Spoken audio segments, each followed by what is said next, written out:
Hello everyone, welcome to civil समझ। अगर आप आरसीसी का एग्ज़ाम दे रहे हैं ना, डिप्लोमा 5th सेमेस्टर में तो एग्ज़ाम हो रहा है और मैं सभी को बताना चाहूँगा कि ये आपका लास्ट एग्ज़ाम है, क्योंकि सिलेबस जो है चेंज हो चुका है। अब आने वाले जो भी आपके जूनियर्स हैं वो नए सिलेबस का एग्ज़ाम देंगे, तो इस एग्ज़ाम में क्वेश्चन बहुत ही ईजी आने वाला है, इस बात को आप मान करके चलिए।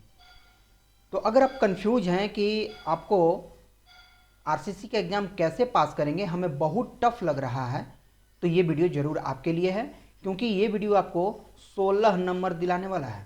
जी हाँ, मैं बता रहा हूँ 16 नंबर ये वीडियो आपको दिला सकता है, क्योंकि इसमें मैंने बात किया हुआ है आइसोलेटेड फुटिंग के बारे में। फुटिंग का मैं डिज़ाइन कर रहा हूँ, वो भी कौन सा, रेक्टेंगुलर फुटिंग का पूरा सॉल्यूशन है इसका। यहाँ पर मैं पूरा यहाँ सॉल्यूशन लेकर के आया हूँ। तो ये वीडियो आपको 16 नंबर अगर आपको चाहिए तो आप इसमें अंत तक जरूर बने रहें, क्योंकि मैंने यहाँ पर आपको डिटेल्स में बताया हुआ है।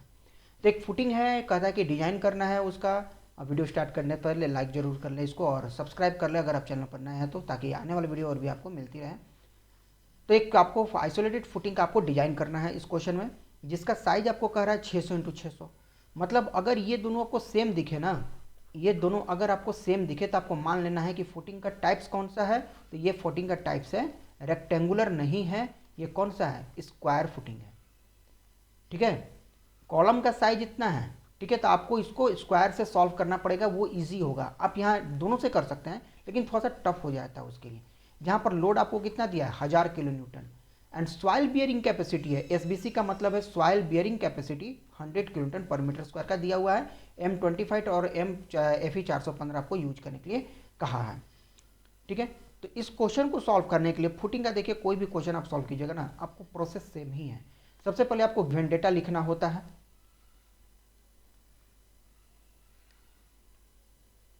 सबसे पहले आपको गिवन डेटा में लिखना होता है क्या क्या हमें दिया हुआ है। तो हमें लोड पता है, तो अल्टीमेट लोड इसका कैलकुलेट कर लेंगे 1.5 से मल्टीप्लाई करके।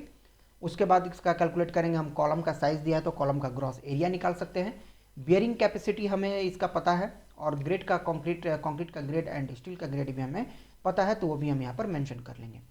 सबसे पहला स्टेप होता है फाउंडेशन का साइज निकालना। साइज ऑफ फाउंडेशन होता है टोटल लोड, निकालेंगे टोटल लोड ऑन कॉलम जो कि 1000 किलो न्यूटन का है, और फुटिंग का सेल्फ वेट जो कि टोटल लोड का 10% होता है, आपको इजीली पता होगा। तो 1100 किलो न्यूटन ये आपका टोटल लोड हो गया। जब इसका साइज निकालना है, मतलब एरिया निकालना है, तो total load divide by SBC करते हैं, जो हमें आपका सॉइल बेयरिंग कैपेसिटी दिया हुआ है उससे डिवाइड करते हैं, तो हमें ये टोटल एरिया हमें फुटिंग का मिल जाता है। अब इस एरिया है जो फुटिंग का, अपने अकॉर्डिंग आप इसको प्रोवाइड कीजिएगा।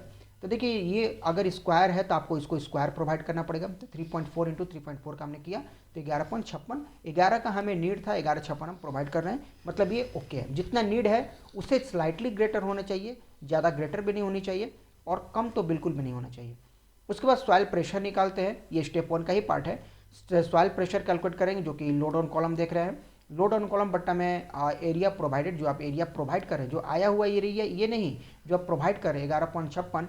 तो इस तरह से जितना लोड आ रहा है, 1000 किलो न्यूटन का लोड आया था, एंड डिवाइड कर देंगे एरिया से, तो हमें मिल गया आपका सॉइल का प्रेशर। तो नेट सॉइल प्रेशर क्या होगा, क्यू से डिनोट करते हैं, तो इसमें 1.5 से मल्टीप्लाई कर देते हैं। ये आपका पहला स्टेप कंप्लीट होता है। देखिए, पहला स्टेप में हमने क्या क्या निकाला। पहला स्टेप में हमने यहाँ पर, मैं एक बार आपको कर देता हूँ समराइज। टोटल लोड आपको निकालना है। टोटल लोड के हेल्प से आप निकालेंगे एरिया ऑफ फुटिंग। फुटिंग का आप एरिया निकालेंगे, जो कि total load divide by SBC. Total load जितना आपका लोड है कॉलम का 1000 किलो न्यूटन, और सॉइल बेयरिंग कैपेसिटी आपको दिया हुआ है 100। तो इसमें आपका 10% जोड़ लेंगे तो 1100 हो जाएगा। अगर ये 1200 रहता तो इसका 10% 120 जुड़ता। एरिया निकालने के बाद आप प्रोवाइड करेंगे, कितना आप प्रोवाइड कर रहे हैं। ये अगर रेक्टेंगुलर नहीं है, स्क्वायर है, तो आप स्क्वायर प्रोवाइड करेंगे। रेक्टेंगुलर है तो रेक्टेंगुलर इसको कहेंगे। सॉइल प्रेशर निकालेंगे, जितना कॉलम का लोड है डिवाइड बाई आपका जो एरिया प्रोवाइड किया हुआ है, एंड सॉइल प्रेशर आप भी कैलकुलेट कर लेंगे। इतना करने के बाद, इतना आप कर लेंगे, इतना करने के बाद आपको बेंडिंग मोमेंट का चेक करना होता है थिकनेस कैलकुलेशन के लिए। तो आप एक डायग्राम बना लेंगे। ये आपका कॉलम है जो इंटरनल पोर्शन है, आउटर पोर्शन हमारा फुटिंग को दर्शा रहा है। तो क्रिटिकल सेक्शन यहाँ पर सबसे पहले फेस ऑफ द कॉलम पर मान के चलेंगे। कॉलम के फेस कहाँ है, तो देखिए ये है कॉलम का आपका फेस, ये है कॉलम का फेस। इसके फेस पर क्रिटिकल सेक्शन पहले हम मान करके चलते हैं। तो इसके अकॉर्डिंग हम बेंडिंग मोमेंट का फॉर्मूला अप्लाई करेंगे, Q U into B L minus A by 8 का स्क्वायर में। तो देखिए क्यू यू यहाँ से निकाले 129.75, ठीक है। बी के जगह पर हम 1 मीटर मान के चल रहे हैं। एल लेंथ यहाँ पर 3.4 आपको गिवन है। साइज ऑफ फाउंडेशन जो प्रोवाइड किए हैं, एल और बी दोनों ही हमारा बराबर है। और एरिया मतलब स्मॉल ए का मतलब हो गया जो आपका कॉलम का साइज़ दिया है, ये कॉलम का साइज़ जो है ए इंटू बी यहाँ लिखे हुए, तो दोनों का हमारा 0.6 मीटर में होगा। तो इसमें हमने घटा दिया। कैलकुलेट करने के बाद हमें मैक्सिमम बेंडिंग मोमेंट मिला 127.15। तो इसके अकॉर्डिंग हमने डेप्थ या थिकनेस निकाला इसका फॉर्मूला अप्लाई करके, और यहाँ से हमें डेप्थ मिला वैल्यू पुट करने के बाद 191.98। तो ये हमारा वैल्यू मिला हुआ है। तो अपने अकॉर्डिंग हम इसको कुछ ज़्यादा प्रोवाइड करते हैं, वो हम कर रहे हैं 500 mm का। चेक लगाएंगे हमने जो 500 प्रोवाइड किया ये सही है कि नहीं है। अब इसके बाद हम देखते हैं कि check for one way shear का लगाएंगे। स्टेप 2 का बात होगा, स्टेप 3 में आएंगे। वन वे शेयर का चेक लगाएंगे जिसमें डायग्राम होता है। डायग्राम बना करके आप एज्यूम करते हैं कि इसका जो क्रिटिकल फेस होगा ना, कॉलम के फेस से डी डिस्टेंस पर होगा। ये ऑब्जेक्टिव क्वेश्चन भी आपसे पूछा जाता है कि थिकनेस कैलकुलेट करने के लिए क्रिटिकल सेक्शन आप मान रहे हैं कॉलम के फेस पर, और वन वे शेयर के चेक के लिए आप मान रहे हैं इसको कॉलम के फेस से डी डिस्टेंस पर। यहाँ पर हम अप्लाई करेंगे फॉर्मूला कि रेसिस्टिंग शेयर फोर्स ग्रेटर होना चाहिए shear force at critical section का। इसके लिए फॉर्मूला अप्लाई करेंगे, और फॉर्मूला अप्लाई करने के बाद के इंटू टी सी यानी टाउ भी का हम यहाँ पर ये फॉर्मूला अप्लाई करते हैं। इसमें सारा वैल्यू पुट करते हैं। अगेन क्यू यू वहीं पे निकाल रखे थे। जो यहाँ पर के की वैल्यू है, डेप्थ अगर 300 से ज़्यादा रहता है तो 1 प्रोवाइड करते हैं, 275 रहता है तो 1.05 एंड 250 रहता है तो 1.1। तो 300 से ज़्यादा है तो के की वैल्यू यहाँ पर 1 रखते हैं। ये IS 456 का आपका प्रोविज़न है।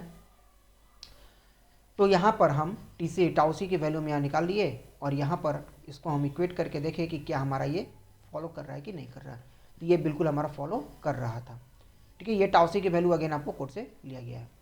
चलिए अगेन हम बात करते हैं। तो ये हमारा पार्ट ओके हो गया।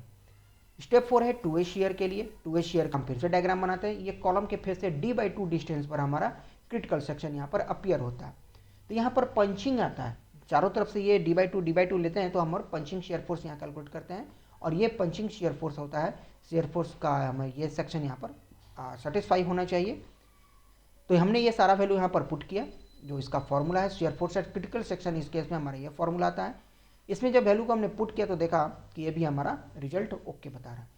देखिए इसका हमने डिटेल वीडियो हमारे डिस्क्रिप्शन लिंक में दिया हुआ है, वहाँ से आप कैलकुलेट कर सकते हैं। ये जस्ट आपको याद दिलाने के लिए था कि ये क्वेश्चन आप छोड़ के ना जाए, ये क्वेश्चन आपको 16 नंबर दिला सकता है, ठीक है।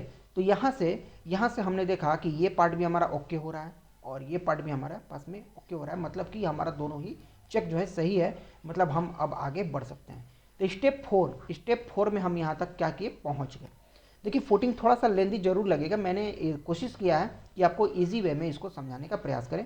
तो आप ये जो फॉर्मूला आप एकदम रट लीजिए कि कितना आपका फॉर्मूला होता है और आपको कैसे इसको सेटिस्फाई कराना है, अदरवाइज आप फंस जाएंगे, आप जा करके इसमें फंस जाएंगे, ठीक है। आप हमारे स्टेप फॉलो करेंगे, आप इजीली यहाँ से निकल सकते हैं। तो यहाँ भी हमारा ओके हो गया। केस की वैल्यू आपको इस फॉर्मूला से कैलकुलेट किया जाता है, आप यहाँ पर देख लेंगे इसको। चलिए अब बात करते हैं कि अब रिइंफोर्समेंट, जब सब कुछ ओके हो गया तो रिइंफोर्समेंट डिटेल्स करेंगे। तो ये फॉर्मूला जो कि आप सिंगली में पढ़े होंगे, यहाँ से इस फॉर्मूला के हेल्प से हम लोग रिइंफोर्समेंट कैलकुलेट कर लेते हैं। तो 1 मीटर डेप्थ हम जो अब तक मान चुके होते हैं, 1 मीटर डेप्थ के लिए आ जाता था एरिया, और हमारा जो रिक्वायरमेंट डेप्थ है तो उससे हम लोग इसको मल्टीप्लाई कर लेंगे, वो हमारा टोटल रिइंफोर्समेंट मिल जाता है। उसके बाद हम स्पेसिंग कैलकुलेट करेंगे। स्पेसिंग कैलकुलेट करने के बाद हमें इसका डायग्राम बनाने की ज़रूरत पड़ती है। तो स्पेसिंग कैलकुलेट जब हो जाता है तो लिखेंगे रिइंफोर्समेंट बोथ वेज, दोनों साइड में प्रोवाइड करेंगे।